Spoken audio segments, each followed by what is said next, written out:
জীৱনত ৰিস্ক নললে কেতিয়াও সফল হ'ব নোৱাৰো। আপোনাৰ জীৱনত এতিয়া যি হৈ আছে সেয়া কেৱল আপোনাৰ বাবেহে হৈ আছে। এই কথাটো যেতিয়াই আপুনি মানি ল'ব, সিমান সোনকালে আপোনাৰ জীৱনটো সফল হ'ব।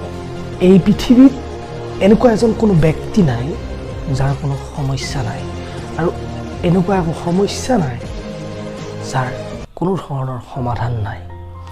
গতিকে যিমান সমস্যা আহিলেও অধৈৰ্য নহ'ব, তাক সমাধান কৰি জীৱনত আগুৱাই গৈ থাকক। ৰাস্তা যিমানেই বেয়া নহওক কিয়, যেতিয়া আপুনি সেই বেয়া ৰাস্তাৰে পাৰ হ'ব শিকিব ন, তেতিয়াহ'লে আপোনাক কোনোৱে পেলাব নোৱাৰে। আপুনি কেতিয়াও কমফৰ্ট জ'নত নাথাকিব। সদায় কমফৰ্ট জ'নৰ পৰা বাহিৰত ওলাই আহি কষ্ট কৰিব।